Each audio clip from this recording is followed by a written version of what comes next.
안녕하세요. 대한민국 방위산업 소식을 알기 쉽게 전달하는 국방탐 구생활입니다. 구독, 좋아요, 알림 설정 부탁드립니다. 천궁2, 한국판 패트리어트로 불리는 국산 중거리 지대공 유도무기 이라크 수출 계약이 추석 연휴 직후에 체결될 예정입니다. 이 계약은 26억 달러, 약 3조 5천억 원 규모라고 LIG 넥스원 관계자가 밝혔습니다. 이라크에 대한 수출이 확정되면 천궁2는 중동 지역의 표준 방공 시스템으로 자리 잡을 가능성이 큽니다. 이번에는 천궁2의 이라크 수출 협상과 그 의미에 대해 살펴보겠습니다. 이라크가 천궁2 8개 포대를 도입하는 협상을 한국과 진행 중인 것이 확인되었습니다. 이 협상이 성사되면 천궁2는 아랍에미리트와 사우디아라비아에 이어 이라크에 수출되는 세 번째 사례가 됩니다. 중동 지역에서는 무기 도입 계약이 비공개로 진행되는 경우가 많아 우리 측은 보안 유지에 철저히 신경을 쓰고 있습니다. 앞서 지난 3월 한국을 방문한 이라크 국방부 장관이 무기 도입에 대해 논의한 바 있습니다.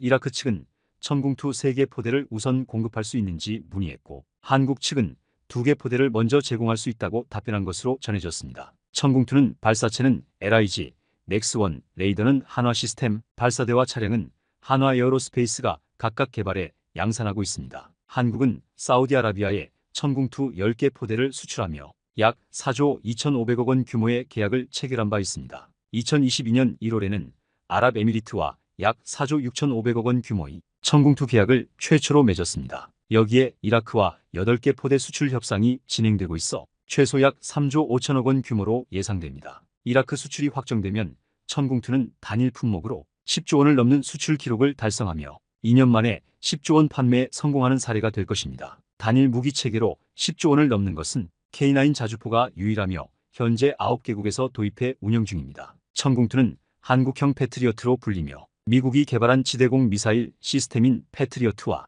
유사한 기능을 갖고 있습니다. 패트리어트는 적의 탄도미사일이나 항공기를 요격하는 체계로 한 개 포대의 비용이 약 1조 3천억 원에 달합니다. 천궁2는 약 4,400억 원 수준으로 패트리어트의 3분의 1 가격입니다. 패트리어트에 비해 사거리나 요격 고도가 조금 짧지만 가격 경쟁력에서 큰 우위를 점하고 있습니다. 이라크가 천궁2를 도입하려는 주요 이유 중 하나는 인접국인 사우디와 아랍에미리트가 이미 천궁2를 도입해 방공망을 구축하고 있다는 점입니다. 한국은 주변국들이 모두 적국이거나 잠재적 적국이기 때문에 독자적인 방공망을 구축해도 문제가 없습니다. 천궁2가 유럽에 수출되지 못한 이유는 나토 방공망에 통합해야 하며 유지 보수와 보급 체계를 맞추는 데 시간이 걸리기 때문입니다. 중동의 핵심 국가인 아랍에미리트와 사우디가 천궁2를 도입함으로써 중동 이슬람 국가들이 공동 방공망을 구축하게 되었고 이라크도 천궁2 도입 시 지역 방공망 구성에 큰 문제가 없습니다. 특히 아랍에미리트와 사우디가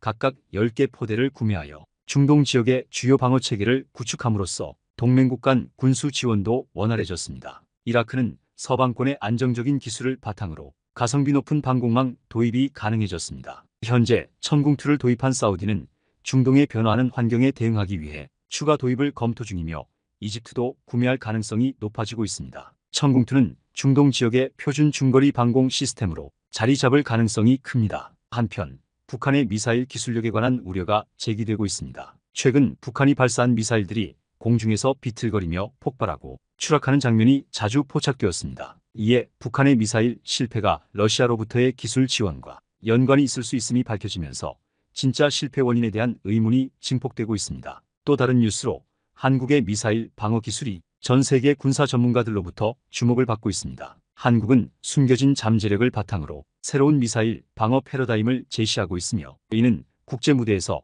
한국의 군사기술 발전을 증명하는 예로 평가받고 있습니다. 북한은 지난 6월 26일 고체 연료 추진 체계를 적용한 극초음속 중거리 탄도 미사일을 발사했다고 주장했습니다. 그러나 우리 군은 해당 발사가 실패했다는 증거를 공개하며 북한의 주장을 반박했습니다. 이러한 증거는 육군 12사단의 전 일병이 전방 감시 도중 열상 카메라를 통해 포착한 것으로 그의 발빠른 대응 덕분에 북한의 거짓 주장을 규명할 수 있었습니다. 전 일병은 이 공로로 합동참모의장 표창을 받았으며 군인으로서의 사명감을 다시 한번 강조하며 국가 보호의 중요성을 언급했습니다. 북한의 미사일 발사 실패가 올해 들어 유독 자주 보고되고 있습니다. 북한은 이미 18차례에 걸쳐 미사일 도발을 감행했으며 이 중 여러 차례 발사 실패가 빈번히 발생했습니다. 이에 대해 일부 군사 전문가들은 한국이 북한 미사일 발사 실패의 배후에 있을 가능성을 제기하며 큰 주목을 받고 있습니다. 최근 공개된 발사 실패 영상에서 TOD로 촬영된 북한 미사일은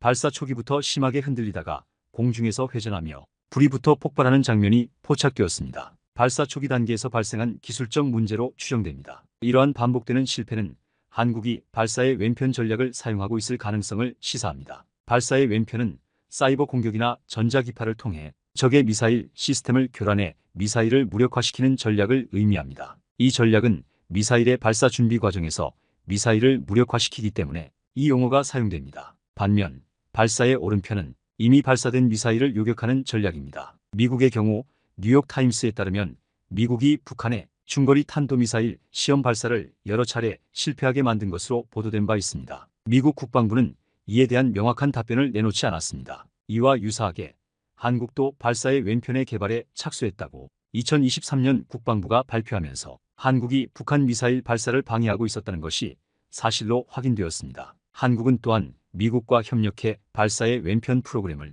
연합훈련으로 추진할 계획을 밝혔습니다. 이는 올해 북한의 미사일 도발을 효과적으로 저지하고 있는 주요 전략으로 평가받고 있습니다. 이러한 발전은 기존의 킬체인 전략, 즉 미사일 발사 준비 단계에서의 징후를 파악하고 발사 원점을 선제 타격하는 방식을 한 단계 발전시킬 수 있는 가능성을 제시합니다. 북한이 이동식 미사일 발사대와 고체 연료 로켓 기술을 개발하고 있는 상황에서 기존의 킬체인보다 더 빠르고 효과적인 대응이 가능할 것으로 기대됩니다. 발사의 왼편은 기존 방공 체계보다 훨씬 강력한 비용 절감 효과가 있습니다. 미국의 최신형 방공 미사일 패트리어트 한 발의 가격은 약 80억 원에 달하며 사드 미사일은 150억 원, 국산 방공 미사일 천궁2는 약 15억 원이 소요됩니다. 게다가 이는 미사일 자체의 가격에 호대 구축 비용이 포함되지 않은 금액입니다. 반면 사이버 공격은 상대적으로 저렴한 비용으로 적의 미사일 공격에 대응할 수 있습니다. 능력 있는 해커의 연봉이 10억 원이라고 해도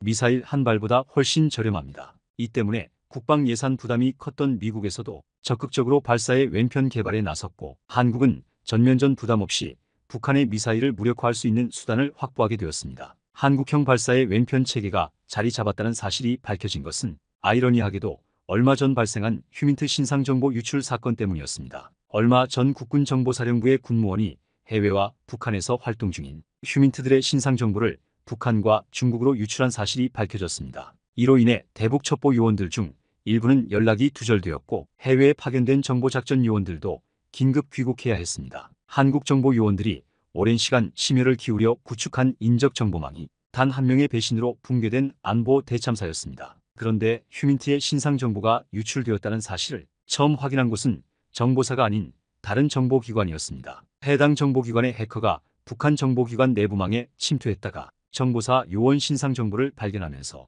유출된 사실을 확인할 수 있었습니다. 그러나 북한의 내부망은 아무나 접근할 수 있는 곳이 아니며 이를 위해서는 조선노동당 소속 기관이나 인민군 고위급 외부망을 통해 내부망으로 접근해야 합니다. 이는 과거 미국이 발사의 왼편 작전 시 북한에 침투할 때 사용했던 경로로 미국이 하던 해킹을 이제는 한국 정보기관이 직접 수행하고 있다는 사실에 한국형 발사의 왼편이 이미 가동 중인 것으로 추정되고 있습니다. 이러한 이유로 일부 군사 전문가들은 이번 북한 미사일 발사 실패가 한국형 발사의 왼편 프로그램에 의해 발생한 것으로 추측하고 있습니다. 그렇다면 한국의 발사의 왼편은 어느 수준에 도달해 있을까요? 사실 한국은 이전부터 사이버 정보전에서 강력한 국가로 손꼽혀왔습니다. 2014년 동아시아 정보기관을 발칵 뒤집어 놓은 해커팀이 있었는데 이들은 다크호텔로 불리며 중국, 북한, 일본, 대만, 러시아 등에서 대기업 임원과 정치인들을 타깃으로 특수 제작된 악성 코드를 통해 엄청난 양의 데이터를 빼돌려왔습니다.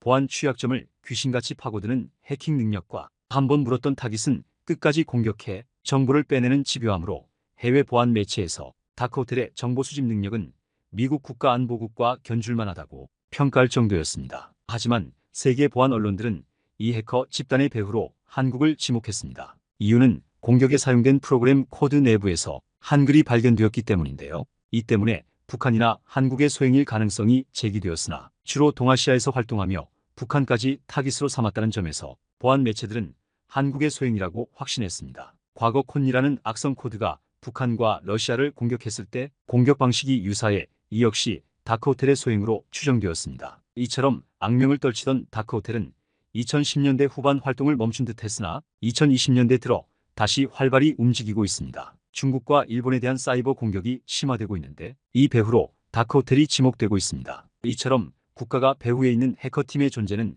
공공연한 비밀입니다. 적국의 정보를 수집하던 정보요원들의 활동 무대가 사이버 공간으로 옮겨졌을 뿐 국가의 안보를 지킨다는 동일한 목적으로 활동하고 있습니다. 모든 것이 디지털화되는 세상에서 이러한 사이버 공격 능력은 단순히 정보 수집에 그치지 않고 안보와도 직결된다는 사실이 일련의 사건들로 드러나고 있습니다. SIPRI가 5년 단위로 집계한 통계에 따르면 한국의 지난 10년간 방산 수출 규모는 75% 이상 급성장하여 이 분야에서 세계 1위를 기록했습니다. 한국 다음으로 높은 성장률을 보인 나라는 터키, 이탈리아, 프랑스, 미국 순이었고 반대로 가장 큰 폭의 하락세를 보인 나라는 네덜란드, 영국, 독일, 러시아, 중국, 이스라엘, 스페인이었습니다. 전문가들은 한국의 방산 수출 성공 비결로 높은 가격 경쟁력, 무기 장비의 고품질, 신속한 납품 등을 꼽았습니다. 한국 특유의 효율적인 제조 방식을 반영한 가격 경쟁력과 미국산 무기와의 협력에서 비롯된 고품질, 빠른 생산 라인 가동이 가져다준 신속한 납품이 성공 요인이라는 것입니다.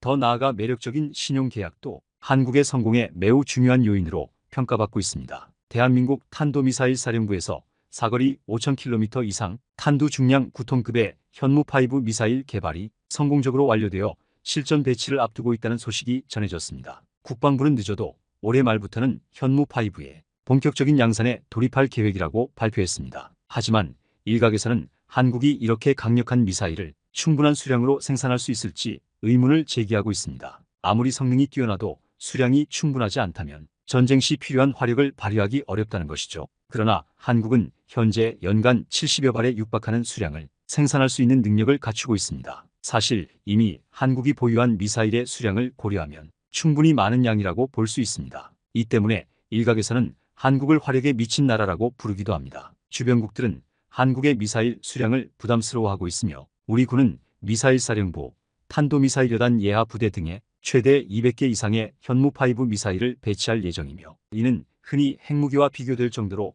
강력한 전력입니다. 현재 한국은 핵무기에 대해서도 한 발짝 다가간 상태입니다. 한국의 핵 보유화 논의가 제기되며 다양한 방안이 검토되고 있습니다. 하지만 핵무기를 보유하지 않은 현재도 전략 자산을 강화하고 업그레이드하여 보유할 필요가 있습니다. 이러한 상황에서 일부 군사 전문가들은 대한민국의 재래식 미사일 전력이 핵무기보다 우위에 있다고 평가했습니다. 그 이유는 핵무기는 사용이 어렵고 재래식 미사일은 언제든 전략적으로 사용할 수 있다는 점에서 우위에 있다는 것입니다. 당장 러시아 우크라이나 전쟁에서도 러시아는 재래식 미사일만 사용하고 있는 점이 그 예시입니다. 따라서 한국의 강력한 재래식 미사일 전력이 주변국에 큰 위협이 될 수 있는 이유입니다. 현무5 미사일은 북한과 중국 지도부가 모이는 주요 군사시설을 초토화할 압도적인 화력을 갖추기 위해 개발되었습니다. 북한의 주요 군사시설은 대부분 지하 벙커나 갱도에 위치해 있어 기존 미사일로는 효과적인 타격이 어렵습니다. 그러나 현무5는 엄청난 중량을 지니고 지면에 닿으며 폭발해 지하시설물을 파괴할 수 있는 충격파를 발생시켜 지하 갱도나 벙커를 섬멸할 수 있습니다. 이제는 이러한 현무5의 개량형인 현무6의 개발도 시작되었습니다. 현무 시리즈의 탄도미사일은 하단부가 길어지고 고체 로켓 엔진을 장착한 형태로 기존 모델의 성능을 개량한 것입니다. 한국군은 미사일 전력을 더욱 강화하기 위해 극초음속 미사일 등 첨단 무기의 개발을 서두르고 있습니다. 앞으로 한국군은 정밀유도, 조종 기능을 갖춘 신형 무기, 장거리 탄도미사일 및 극초음속 미사일, 한국형 위성항법 체계 등의 기술 개발을 적극 촉진하고 미사일 전력을 더욱 강화해 나갈 계획입니다. 국방과학연구소는 2004년부터 극초음속 미사일 관련 연구를 시작해 지속적인 성과를 냈고 2023년까지 발사 시험을 완료할 계획이라는 보고서를 발표했습니다. 한국형 극초음속 미사일은 마하 5 이상의 속도로 전 세계 어디든 1시간 이내에 타격이 가능한 미사일로 전쟁 억지력을 극대화하는 무기로 알려져 있습니다. 강대국 한국이 미사일 공격과 방어에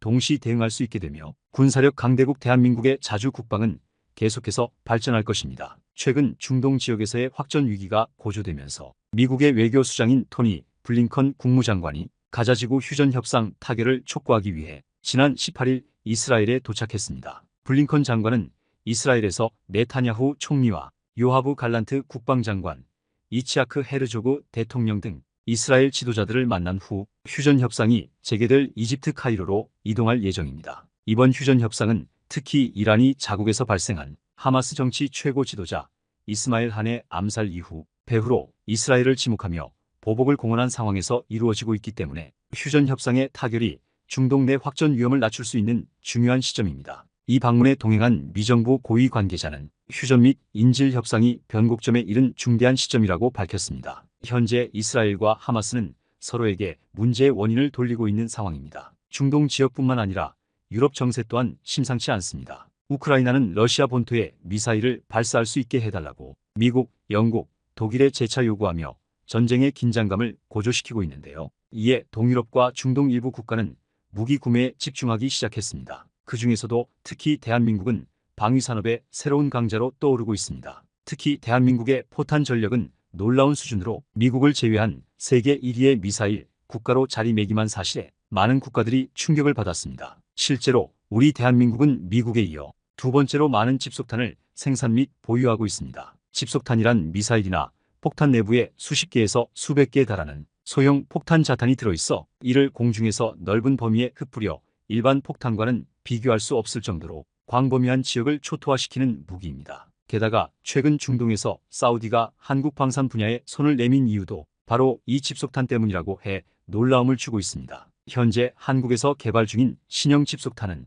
기존의 위력을 15배 이상 늘린 상황으로 전 세계에 이목이 집중되고 있습니다. 특히 한국의 에메랄드 점포를 운영하는 사우디와 아랍에미리트, 폴란드는 이 신형 집속탄을 가장 먼저 확보하기 위해 벌써부터 우리 국방부 문을 두드리고 있다고 하는데요. 오늘은 사우디가 애타게 기다리는 한국산 집속탄에 대해 알아보겠습니다. 최근 사우디는 후티 반군으로 인해 애를 태우고 있습니다. 후티 반군의 공세가 날로 심해지며 한국산 무기에 도움이 없다면 자칫 위험한 상황이 될 수도 있었는데요. 이들이 해적지를 일삼으며 전 세계 공공의 적이 된 후티 반군은 얼마 전 큰 사건을 일으켰습니다. 후티 반군이 이번에는 미국 선박에 미사일을 발사해 승무원 3명이 사망했다는 충격적인 소식이 전해진 것입니다. 아덴만 인근을 지나던 미국 선박 트럭 임피던스가 후티 반군의 미사일 공격에 정확히 명중해 선원 3명이 사망하고 2명이 부상당했으며 화물선에도 화재가 발생했는데요. 두 컨퍼런스에 탑승했던 선원들은 후티 반군에게 미사일 발사를 중지해달라고 요청했으나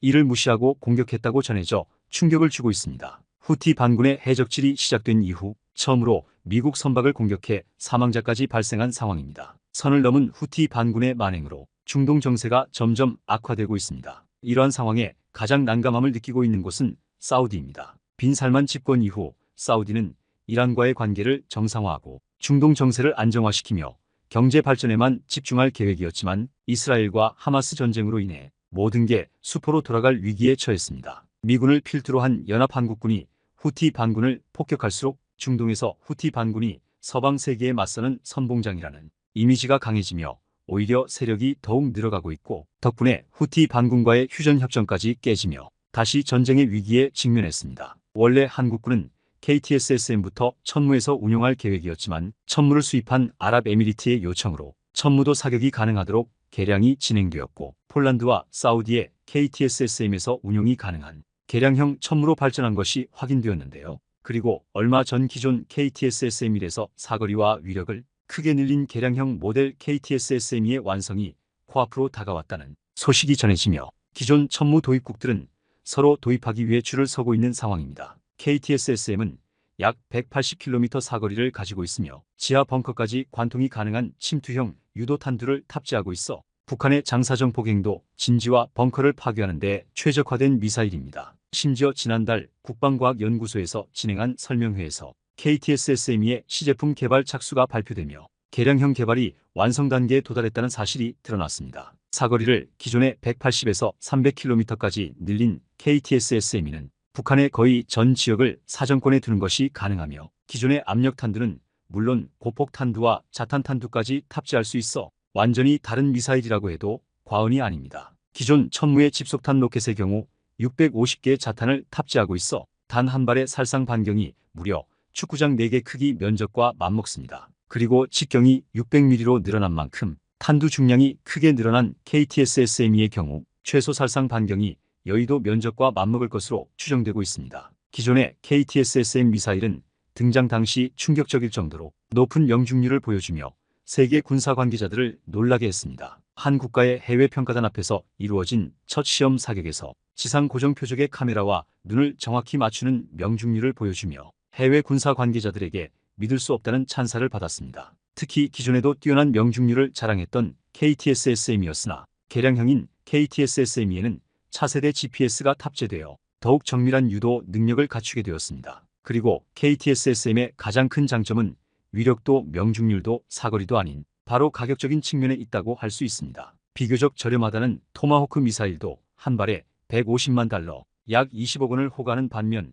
KTS-SM은 한 발에 50만 달러, 하나로 6억 7천만 원이라는 매우 저렴한 가격을 가지고 있으며 KTS-SM이 역시 성능은 개량되었지만 비슷한 가격대로 양산될 예정입니다. 이는 한 발에 82만 달러인 엘리트 킴스보다 훨씬 저렴한 미사일입니다. KTS-SM의 가격이 이토록 저렴할 수 있는 이유는 복잡한 고도의 미사일 기술이 적용된 고가의 현무 시리즈와 달리 북한의 장사정포 물량에 맞대응하기 위해 말 그대로 비처럼 퍼부을 수 있도록 절충형으로 제작된 미사일이기 때문인데요. 이를 위해 미국의 허가를 받아 제밍에 강력한 군용 GPS를 장착하고 관성항법장치와 같은 다른 유도장치들은 비교적 저렴한 것으로 사용하여 원가를 대폭 절감할 수 있었습니다. KTS-SM은 저렴한 가격으로 대량 양산이 가능하며 별도의 발사대가 아닌 대량으로 배치된 모든 창고에서 운용이 가능합니다. 개발이 완료되는 즉시 사우디와 아랍에미리트, 폴란드 등 기존 천무 보유국들의 수출이 확정되었습니다. 전쟁이 지속되는 상황에서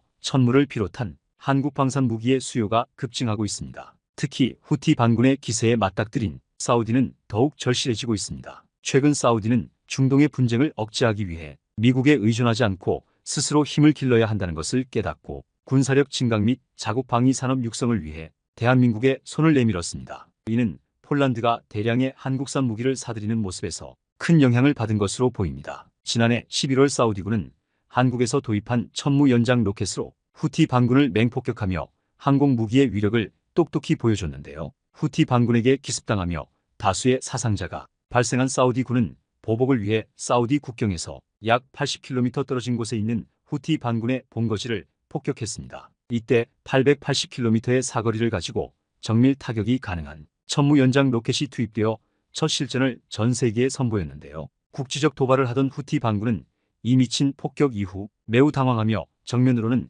공격하지 못하는 상황이 연출되고 있습니다. 지금 수준에서도 충분히 강력한 천무의 위력이지만 사우디에서 여기에 만족하지 못하고 앞서 언급했듯 천무의 가장 강력한 미사일인 KTS-SM 지대지 전술탄 도미사일까지 요구하고 있습니다. 천무는 보병 휴대용 장비인 현무처럼 쉽게 유통될 수 있는 무기는 아니지만 사우디는 물론 아랍에미리트에서도 기존 다연장 로켓 장비를 뛰어넘는 성능과 신뢰성으로 큰 호평을 받고 있습니다. 사우디군의 후티 반군 공격이 천무로 이루어지면서 천무의 위상은 하늘에 달하고 있습니다. 천무는 미국 MLRS나 하이마스를 압도하는 성능을 가지고 있습니다. 천무는 MLRS보다 기동성이 우수하고 하이마스보다 다양한 탄약을 더 많이 운용할 수 있습니다. 자동화된 사격 통제 장치를 갖추어 발사 준비 시간과 사격 후 진지 이탈 소요 시간도 짧아 다연장 로켓으로 치고 빠지는 전술을 구사할 수 있다는 것입니다. 대한민국은 뛰어난 품질과 끊임없는 혁신으로 연일 놀라운 무기를 개발해내고 있습니다. 중동 지역의 불안감은 몇몇 석유 부국이 한국에 손을 내미는 계기가 되고 있습니다. 대한민국이 미래 전장의 대안이 될 수 있도록 놀라운 무기 수출을 이어나가길 바라겠습니다. 마지막 뉴스 보도해드리며 영상 마치겠습니다. 미국 대선이 곧 다가오면서 세계적으로 카멀라 해리스 부통령의 지지율이 더 오르고 있습니다. 이유는 해리스 부통령이 미국 민주당 대선 후보 수락 연설에서 도널드 트럼프 전 대통령을 비판하면서 자신은 독재자 푸틴이나 김정은과 친하게 지내지 않으며 두둔하지 않을 것임을 선언했기 때문입니다. 해리스 부통령은 북한과의 적대적 관계를 명확히 했고 트럼프 전 대통령이 독재자들을 제대로 비판하지 않는다고 지적했습니다. 그녀는 트럼프가 직접 독재자가 되고 싶어 한다고 언급하며 대통령으로서 미국의 이상과 안보를 수호하고 민주주의와 독재 사이의 투쟁에서 미국이 어디에 서 있는지 분명히 할 것임을 강조했습니다. 이러한 발언은 많은 미국인들에게 감동을 주었으며 미국이 국제경찰 역할을 다시 제대로 수행하면서 독재자와의 타협을 거부하는 것은 유권자들에게 매우 감명 깊은 역할을 했습니다. 반면 트럼프는 국제경호원 역할을 자처했는데 해리스 부통령은 나토와의 관계에서도 트럼프의 접근을 비판하며 대통령으로서 우크라이나와 나토 동맹국과 굳건히 함께 설 것이라고 말했습니다. 해리스 부통령은 또한 미국이 우주와 인공지능 분야에서 선도하고 21세기 경쟁에서 중국이 아닌 미국이 승리하도록 노력할 것임을 밝혔습니다. 이를 통해 미국의 글로벌 리더십을 강화하겠다는 포부를 드러냈습니다. 이러한 정책과 비전 때문에 많은 지지자들이 트럼프보다 해리스를 더 지지하고 있으며 특히 러시아로 인해 불안해진 유럽에서도 국제 경찰을 다시 진행한다는 해리스의 지지 분위기가 높아졌습니다. 한편 이스라엘이 하마스 레바논에 이어 시리아까지 타격하고 있습니다. 미국을 등에 업고 평소 사이가 안 좋은 중동을 정리 중인데 이스라엘군이 23일 시리아 중부 하마 지역을 공습하여 민간인 7명이 부상을 입었다고 시리아 국영산하통신이 보도했습니다. 시리아 국방부는 방공망이 일부 이스라엘 미사일을 격추했으나 민간인 부상과 물질적 피해가 발생했다고 전했습니다. 이스라엘군은 이번 시리아 공습 주장에 대해 아직 입장을 밝히지 않았습니다. 이스라엘은 이란 혁명수비대와 연계된 시설을 공격해왔습니다. 한편 레바논의 친이란 무장정파 헤즈볼라가 이스라엘 북부 메론 공군 기지를 폭격했다고 23일 현지 언론이 보도했습니다. 알자지라와 예루살렘 포스트에 따르면 헤즈볼라는 이스라엘 기지를 로켓과 미사일로 공격했으며 이스라엘군은 발사체 3기 중 1기를 요격했고 나머지 2기가 기지에 떨어졌지만 사상자는 없었고 군사 기능은 계속 작동하고 있다고 밝혔습니다. 또한 이스라엘군은 레바논 남부 타이르 하르파의 헤즈볼라 거점을 공습해 헤즈볼라 대원 3명이 사망했다고 헤즈볼라가 밝혔습니다. 지금까지 국방탐 구생활 시청해주셔서 감사합니다. 구독과 좋아요, 알림 설정을 해두시면 언제나 좋은 소식을 전해드리겠습니다. 즐거운 하루 보내세요.